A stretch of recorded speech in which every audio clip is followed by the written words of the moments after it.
Good evening from St. John's, everyone. My name is Kieran McIsaac. I'm manager of undergraduate admissions in the Office of the Registrar on Memorial St. John's campus, and will be the moderator for this session this evening.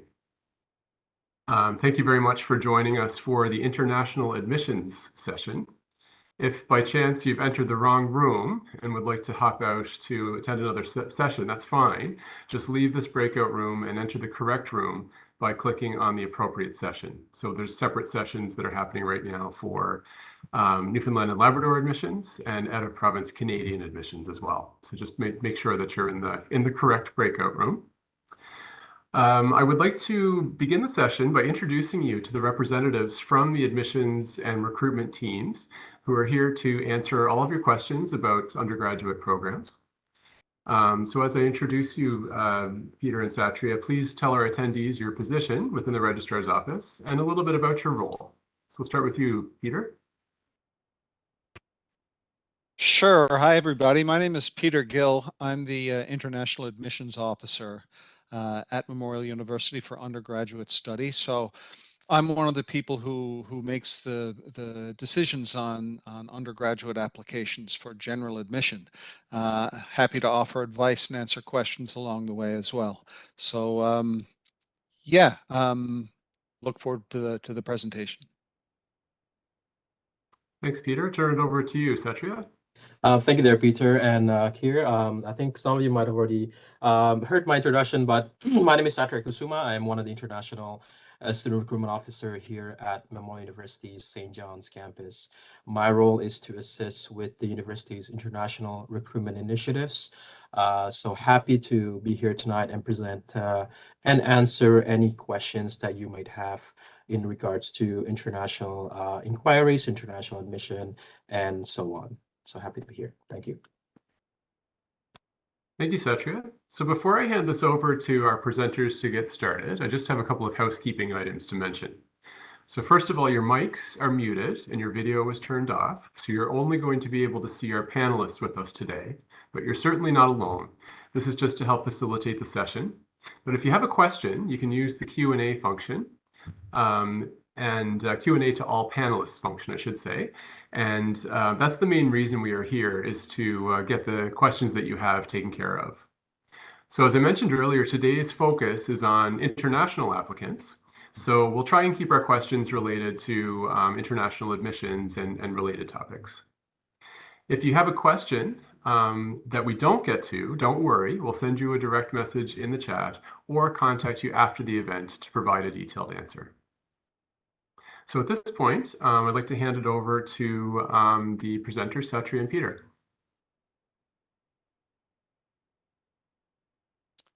Hi, folks. So I'm going to go through the first few slides. I'm going to cover the general admission requirements for undergraduate admission, and eventually move on to English language proficiency, and then on to a little bit of information for our general admission programs. And before I hand it back over to Satria. So as you can see on the slide there, we're going to cover in this, well, as it says on top, the general admission requirements, but I'm going to try and break it down a little bit to the 4 or 5 different international curriculums that we probably see the most. But if your curriculum isn't there, you know, please feel free to follow up. We'll happily answer any of your questions regarding that. But just to move along, what we're generally looking for general admission are 5 subjects in your final year of high school. And I'm going to break it down a little bit more in terms of curriculum. But generally what we're looking for in your final year of high school, we're looking at your English grade, your mathematics grade, 1 laboratory science. So that's typically biology, chemistry, or physics. So we can take the highest grade out of those 3. So if you're doing biology and chemistry, for example, and your biology grade is stronger than your chemistry, we'll use your biology to form that average. The 4th category is a social science or a language. And the 5th category is 1 other subject, or otherwise known as an elective. So with that being said, I'm just going to break down some of the main curriculums that we see. The first and probably the most common that we see from international applicants is IGCSE O levels and A levels. So this system is a little bit different because it's not a K through 12 system. So what we're looking for is those 5 subject areas that I just mentioned: the English, mathematics, laboratory science, social science or language, and 1 other subject. So we need 5 of those covered in O levels with a minimum grade of a C. Okay, and again, this is for general admission. We're going to cover competitive programs a little bit later on. So with those 5 course categories with a minimum grade of a C at the O level, and then on top of that, we need either 3 AS levels with a minimum grade of a C or 2 full A levels with a minimum grade of a C. Okay, so all of this is on our website as well if you need to follow up. So that's how IGCSE and GCE O and A levels works. Just moving on, International Baccalaureate is obviously another big one for international applicants. This one is pretty straightforward. We're still looking for those 5 subject areas you can see on top of your screen. But what we need then is an overall, we need students to achieve the IB diploma with minimum of 24 points. That's required to get the IB diploma anyways. Moving on, we have the West African Examination Council or NECO, either or, from West Africa. If it's NECO, it could be Nigeria, or if it's Nigeria, it could be WIAC or NECO. For the rest of Anglophone West Africa, it's normally WIAC. And what we're looking for there is a minimum grade of a C6 in those 5 subject areas. So again, not to repeat myself too many times, but we're looking for English, mathematics, 1 laboratory science, social science or a language, and 1 other subject. And we're looking for a minimum grade of a C6 in each of those. So if you see a D in any of the areas, you know, that's probably going to be problematic, okay? The other 2 countries that we see the most of, at least for now, are Bangladesh and India. So Bangladesh, we're looking for the higher secondary certificate, which is achieved after 12th grade. And we need a minimum grade of a B in those 5 subject areas. I'm not going to repeat those again because I've repeated them about 3 or 4 times by now. Right, so this Bangladesh with the higher secondary certificate. And India, depending on the state that you're applying from India, you know, there's different names on the final certificate that's achieved through grade 12. But most of them that we see are, it's called a higher secondary certificate.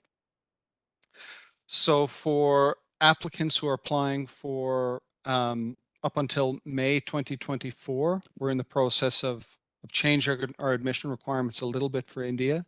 We're looking for a minimum average of 50% in those 5 subject areas.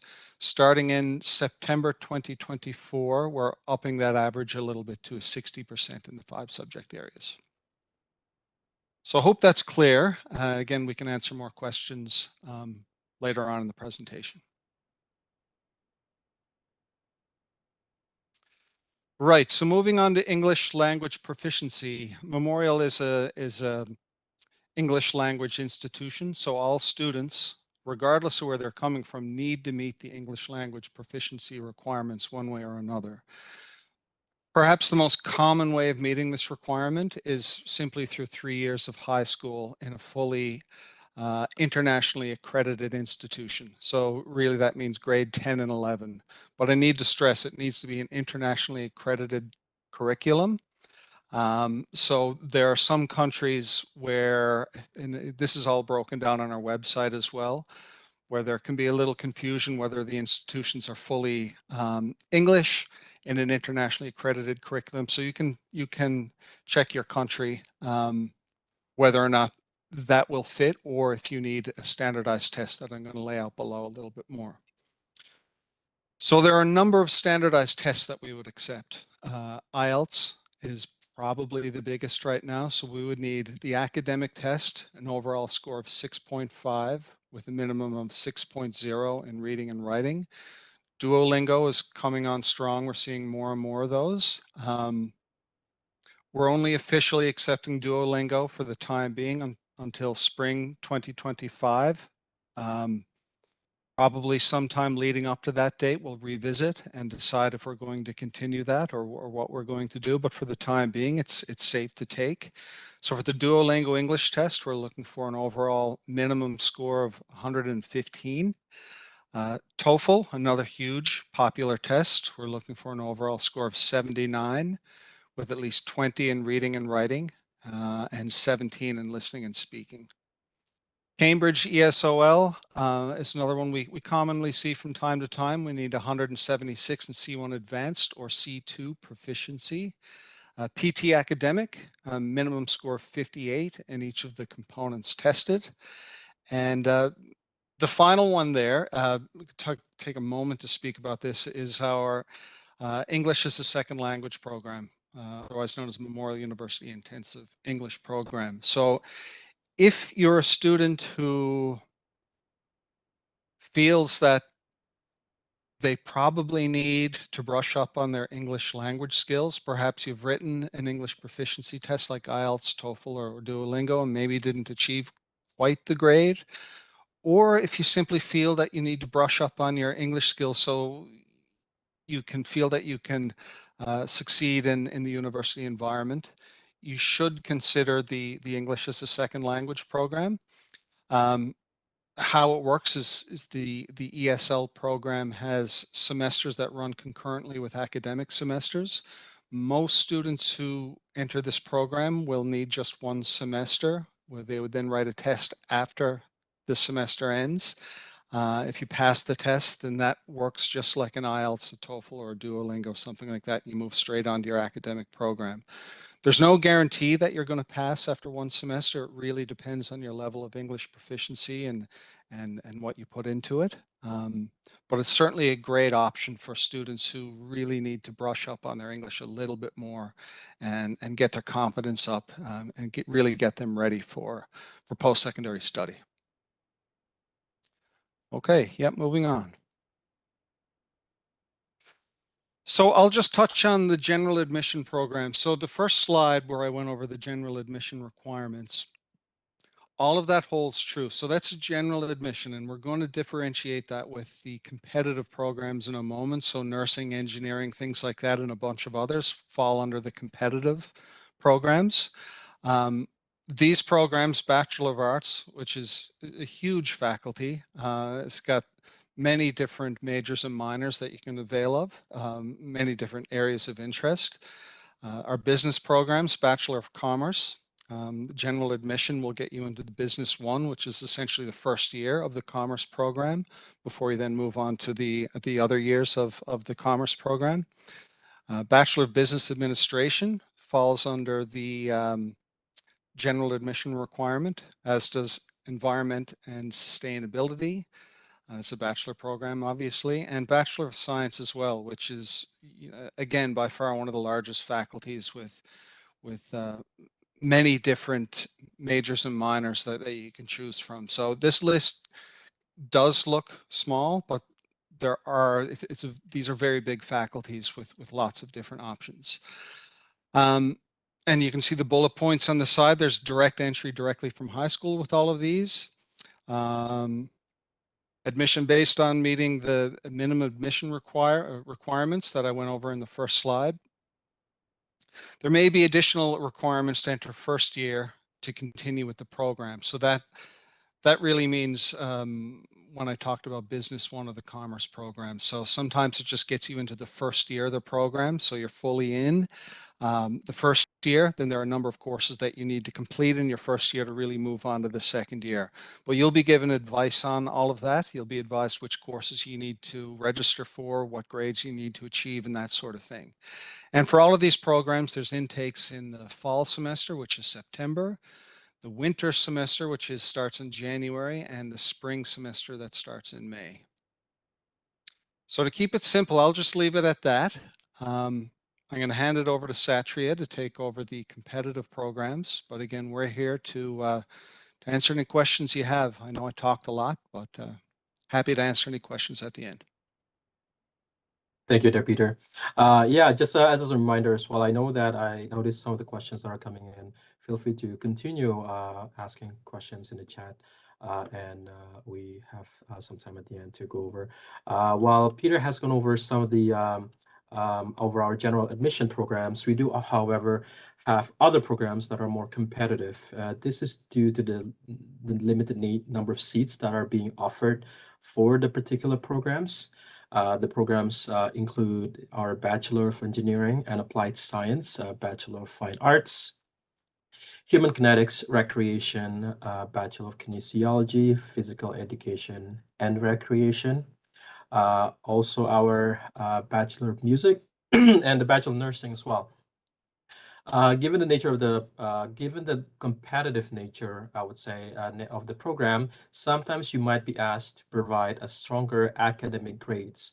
So like how Peter had mentioned the general admission, sometimes for these programs that are more limited and competitive, you have to show that you have achieved a higher grade in specific subjects as well. So that they may ask you to complete certain subjects in your grade 12, and they may also ask for advanced English proficiency in some cases. If you're looking into our music program, we would need to see the performance auditions as well. And for the Bachelor of Fine Arts program, they would ask you for your portfolio. And in most cases, they would also ask for referees from you. And usually what happens is these are all laid out in the application. So I would encourage you to make sure prior to completing the application, you have reviewed the necessary information and complete the application in its entirety based on whether you're submitting that application for general admission or competitive admission. Because again, we want to make sure that we have all the information available to us. We have a complete file in order to process your application and provide you with the decision as quickly as we can. With engineering, we do have intakes in the fall, winter, and the spring semesters, but the majority of our competitive programs will only have admissions intake in the fall semester of each year in September.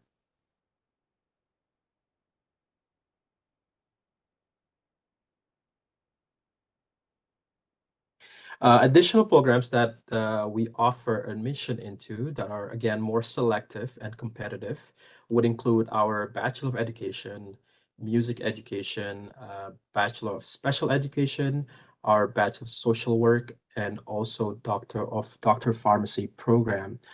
For these programs, they do not have direct admissions from high school. So this means you would need to join us in the first instance into the Bachelor of Arts or the Bachelor of Science. And then after that, you would need to apply for admission in the following year after you have some university courses and experiences completed.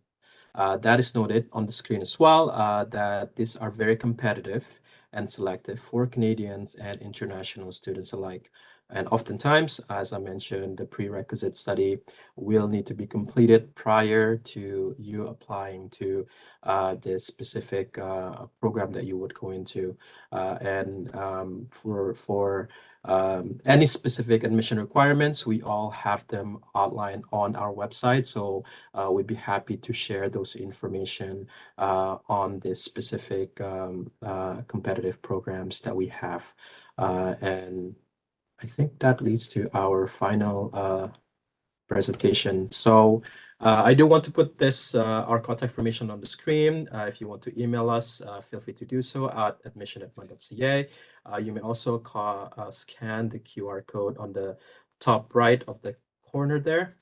If you want to be part of our communications plan, we will send out specific information, specific program information rather, that you have identified. I think we will provide those specific information that you have identified on the form itself. So any questions, we can follow up and connect with you with our respective recruitment officers that are assigned to various regions. So I think that's the presentation concluded there, Peter and Kier. Did you want to have anything Peter else? and Satria. Yeah. Sorry, Satria? Sorry, no, I'm just going to leave it to you to see if you have received any questions from the audience. Yes, yeah, certainly. So at this point, we'll turn it over to questions from the audience, and I'd encourage you, if you do have questions, to enter them in the Q&A section of the platform here. And I do see some questions coming in. We'll start with an admissions related question. Back to Peter, you had spoken about the IGCSE, GCE, and A-level curriculum. We have a question specific to that one. Okay. The question is, if someone has 3 completed advanced subsidiary or AS levels, Yep. Two of them have a grade of C or higher, but one of them has a grade lower than C, would they be eligible for admission to Memorial? No, we're going to need three minimum grades of a C for AS levels. Of course, if you move on to A levels and want to complete those, you'd have another chance, but we need to see at least 3 grades with a minimum grade of a C. Thanks. So 3 AS levels or 2 A levels. That's correct, yes. With a minimum grade of C. Yeah, perfect, yes. Thanks. Question related to English proficiency. If a student originates from an English-speaking country, such as Bermuda is the example given, what are the requirements? So specifically for Bermuda, or if it's a pure Anglophone country, then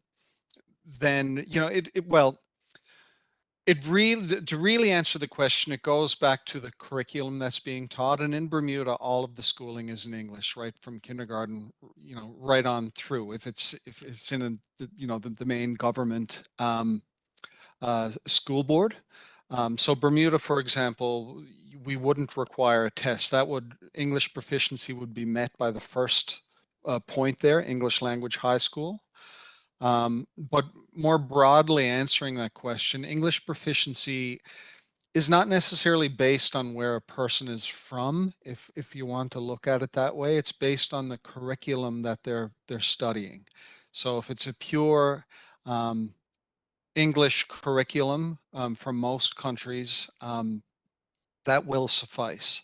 But Bermuda, yes, that would fall under the first point of 3 years in a fully English curriculum. So we've got a question here about a graduate program at Memorial, and I just wanted to reinforce that tonight's session is about undergraduate admission to Memorial.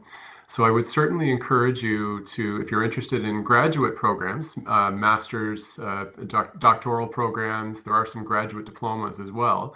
If you're interested in any of those programs, I'd encourage you to engage directly with our School of Graduate Studies, and we can provide some contact information for you there as well. But we will focus for this evening on undergraduate admission specifically. Peter, I'm wondering if you could tell me a little bit about general versus competitive admission and what the application process might look like for somebody who's applying to, let's say, engineering. Right, so great question. And it's good to clarify this because people often have questions on this. So for competitive entry programs, for most of those programs, students are and bear with me as I explain this, students are essentially given 2 applications, okay? So before a student is considered for a competitive program, we first need to make sure that they meet the general admission requirements of the university. So taking engineering as an example, because that's a really common one, anyone applying to engineering is automatically given 2 applications. The first one is the general application, and that would be for Bachelor of Science. So don't let that confuse you. We give students a program. So we put them, we consider them for Bachelor of Science in the first instance. Once the student then sends in all of the transcripts and all the necessary supporting documents, and we determine that the student indeed meets the general admission requirements for the Bachelor of Science program. We then forward on the engineering application on to the engineering faculty. The engineering faculty then makes the decision on the competitive engineering application. So I hope that's clear. It's a bit of a two-step process. Thanks, Peter. There was a follow-up question to the AS and A-level question, and I just wanted to confirm that 2 A-levels with a grade of C or higher would be eligible for admission. Yes, that's correct. Yes, For yes. that. For Yeah. general admission, yes. Yeah. Satria, are you able to tell us about the tuition fees? Can you tell us a little bit about that? We have a question about tuition. Yeah, absolutely. Thank you, Kier. So the tuition fee structure for international student is the annual tuition fee for international students rather is 20,790. That's annual fee for tuition alone. However, for the annual budgeted amount that we would recommend for international students, including the tuition fee, is around 32 to 33,000 Canadian per year. So the additional 12 to 13,000 Canadian dollars that would be suffice to cover the living costs and the food and so on. Whether you would be living on campus and off campus. Provided, of course, that's a modest lifestyle, depending on how your personal lifestyle is. But approximately, we would recommend for a student to budget around 32 to 33,000 Canadian dollars per year, and 20,800 of those goes towards tuition. And just bear in mind that our tuition does increase every year by 4%. So that amount that I mentioned, 20,790, that amount is for this academic calendar. So that's from September 2023 until August of 2024. The following academic calendar will begin in September 2024 until August 2025. So a new fee would be increased for that new calendar year, which is going to be around 21,600 for the tuition. And all this information can be obtained on our website, and I'd be happy to share the breakdown of the tuition and other fees as well that you can plan out and see too. Thanks, Satria. Back over to you, Peter. Got a question about how admission would work if you've already attended another post-secondary institution. So if you've already gone to a college or a university, how would admission work? So if you've already gone to a college or a university, you must apply as a transfer student. So if you already have a 4-year bachelor degree, there's no need to send in your high school transcripts. But if you're only partway through a degree or even a diploma, we will need your high school transcripts in addition to the post-secondary transcripts that you have. So you would be considered as a transfer student rather than starting afresh. Oftentimes students want to ignore the fact that they've attended another post-secondary institution and just want to start over.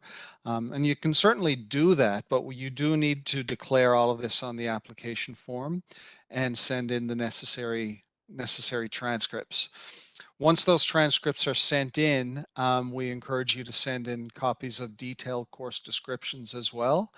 And when you are given final admission for general admission, all of that information is then automatically handed over to our transfer credit evaluation team, where they will look at all of the credits that you completed at the post-secondary level at the institution that you're transferring from, and will consider you for transfer credit on a course-by-course basis. So, some students come in and start their program with, several courses, even up until a year or more of transfer credit, depending on where you went and the type of courses that you did. So that's generally how that works. Hope that's clear. Thanks, Peter. Another question about admissions. If we can go back to the 5 required subject areas for admission from high school. Yeah. Peter, what happens if you're missing a subject? Let's say you don't have math, for instance, or another subject there. What might we be able to do in that situation? Right. So there's some flexibility built into all of this. I know when I started the presentation on that first slide, I kept repeating that we need 5 courses, and that's generally what we look for. But we also know that there are a lot of different curriculums out there, and not all curriculums allow students to take certain subjects. If you're in a humanities stream in a certain country, you may not have the opportunity to take a laboratory science or a mathematics or something like that. So there's a little bit of flexibility that we can build in there, but it really depends on the program that you're applying to at Memorial, and also compare that to the program or the stream that you're applying from. So let's say, for example, a student is applying from, any country, I'll say Bangladesh in this time, and a student is missing mathematics. Well, missing mathematics is going to be problematic in some areas. It's required for science, for example. It's required for business programs for the most part. But you could be considered for Bachelor of Arts if that's all you're missing, because our math isn't a huge subject for most arts programs, so we can be a little bit lenient there. So in a case like that, we will look at your 4 other subjects. So we can waive the math, but we'll look at your English, your lab science, your social science, and your elective, and we'll base admission on that. So there's a little bit of flexibility in there. It gets much more difficult, if not impossible, if a student is missing 2 subjects. So if a student is missing English and a laboratory science, then that's likely going to be too much. But with 1 subject, depending on the program they're applying to at Memorial, we can be flexible. If at the time of application you're not sure, you can certainly reach out, and one of us can explain it to you again, in person. But that's generally how it works. I hope that's clear. Thanks, Peter. And just on that note, the slide here talks about the SAT math test score. Can you speak to that as well? Sure. So math is one of those subjects, obviously, depending on the curriculum, that students miss for whatever reason in the final year of high school.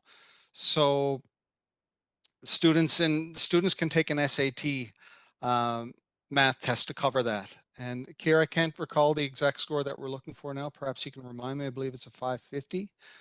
I think it's 550 or 600, depending on the math course, right? But Right, okay. yeah.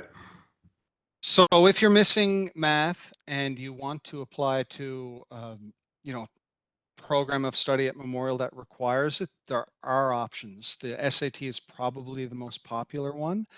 But if you're not sure, and you think you need math, or even if you know you need math and you don't have it in grade 12, please feel free to reach out, because the door isn't necessarily shut on you by any stretch. And we can explain all of those options and how to cover off that subject area. Thanks, Peter. Satria, I've got a question for you. Wondering if Memorial provides accommodations, and is it readily available or hard to get? Sure, thank you for that question. Housing question is a very common question that we get asked from international students. The question is yes, we do provide housing for on residence on campus options for international students. So what would happen is international students who has received early admission or admission offer from the university, they would be able to apply afterwards to residence. So you can apply for residence when you receive that admissions offer. And we do have various types of undergraduate residents that you can choose from. There are 3. Again, everything is on our website. There are Payton College and McPherson College. I'm not going to go real into depth into the differences between them, but the reason why I want to mention that is because there are pricing differences when it comes to choosing the type of rooms that you want to reside in. So from Payton College, we do offer single and a double bedroom types. And as for the McPherson College, we do offer a more of a private suite type accommodation, which generally has a higher price tag to that.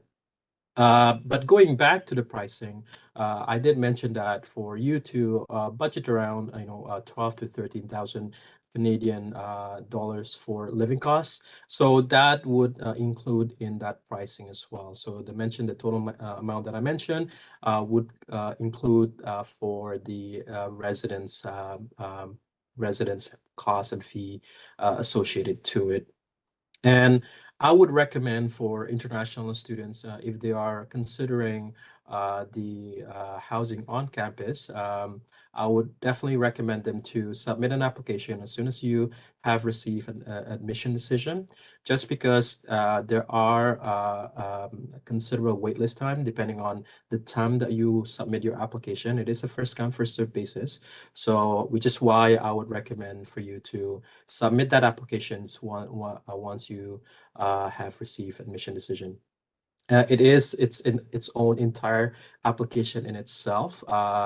But again, I'm happy to assist you with that application. But at the same time, our housing staff, colleagues at the student residences will be assisting you throughout the application process too. I hope that covers everything. Thanks, Satria. Back to you, Peter. Can you tell us if a student doesn't get their visa in time to start in the semester when they're admitted, what might we be able to do in that sort of scenario?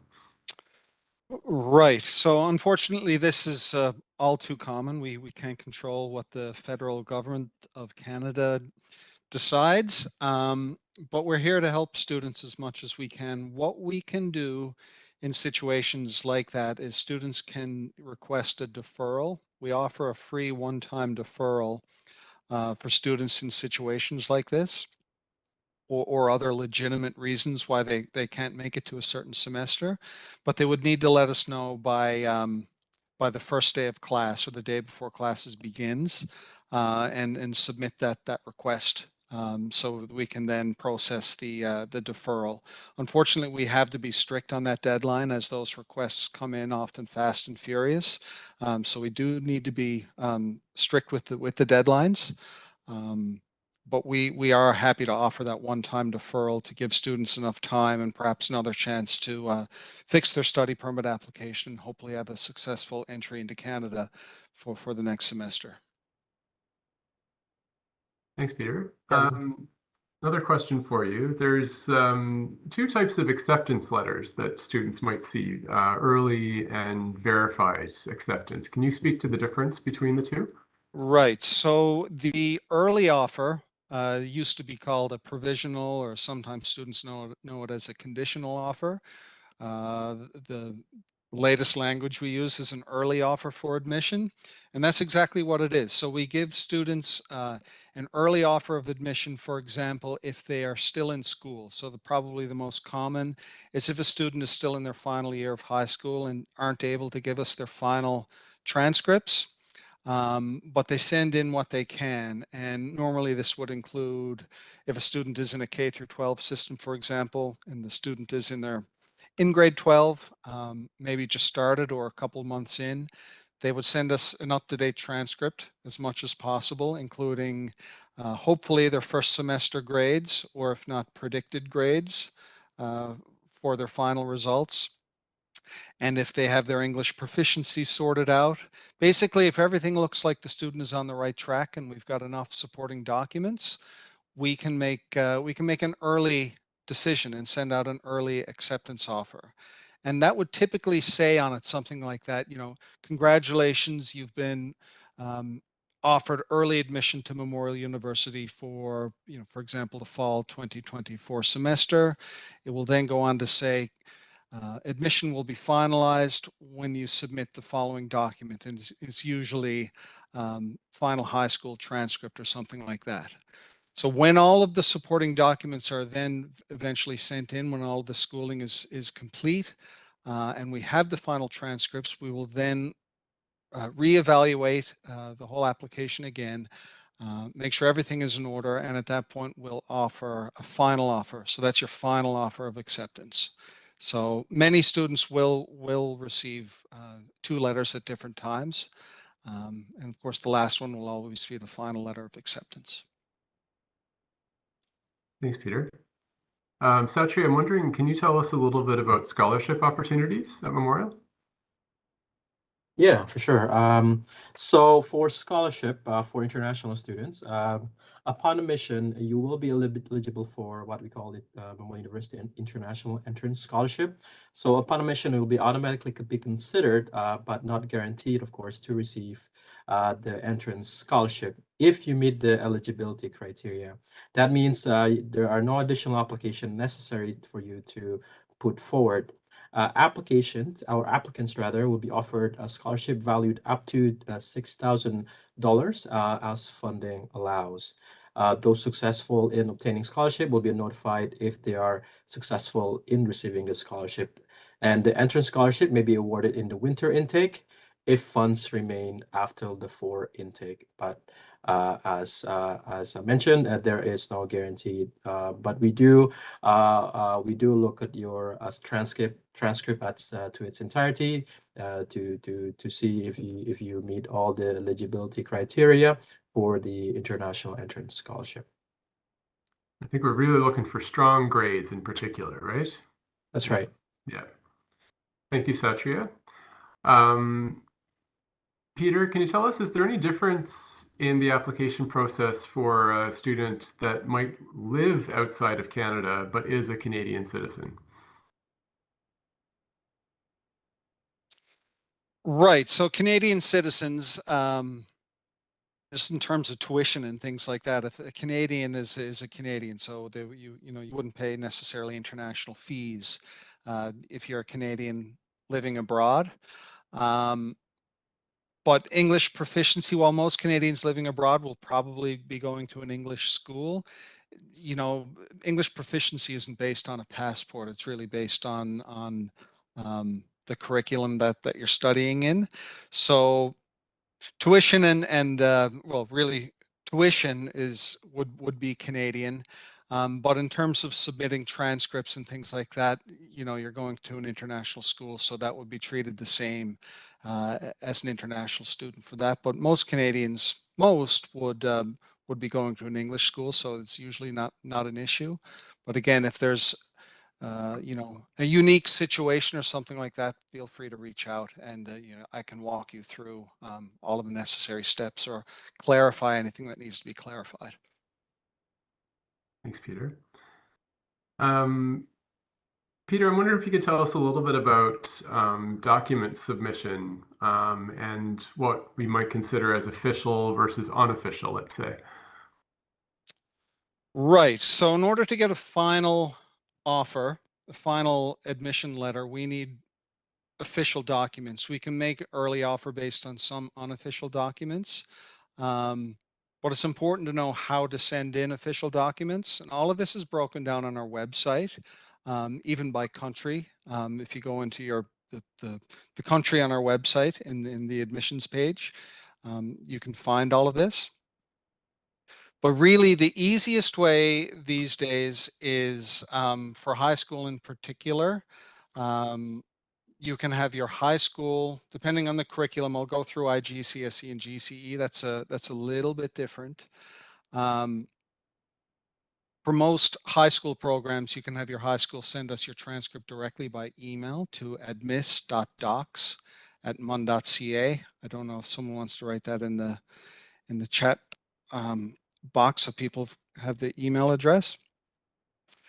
But it really, we can do it different ways from different countries. So I would highly recommend you visit your country's page on our website to see exactly what you need to do. But to breeze through a few of these very quickly, if you're an IGCSE GCE student, you're doing the Cambridge curriculum, for example, you can email us your O-level, AS level, and or A-level certificates. For Cambridge, that is only, not Pearson, and we could have those verified online. Pearson at the moment doesn't allow an easy verification service. So we suggest that Pearson send us your certificates directly. IB is the same way. We would need the IB certificate sent to us directly from IB. West African Examinations Council operates a little bit like the IGCSE, GCE Cambridge system in that you can send us your email us a copy of your certificate and also follow up with scratch card information. So we can then go in and verify the results on your certificate online, and that will suffice. Very similar again to the Bangladesh and India systems. Bangladesh in particular has a really good verification system. Students can email us a copy of their certificate, and we can then go in and have those results verified through the website in Bangladesh.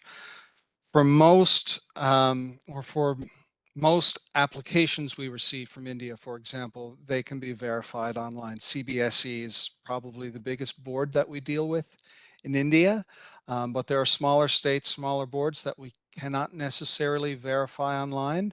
But what's important for all of these, what I just said, is we would typically need a copy of your actual certificate with grades in order to verify them online. So we don't need an unofficial looking printout from your school or something handwritten or something like that. If we're verifying something online, we need a copy of your actual certificate. And then we could typically have them verified online. Or if not, we typically require those results or those transcripts to be sent to us directly from the school in systems that don't have the verification systems or processes that I just referred to in the other few examples.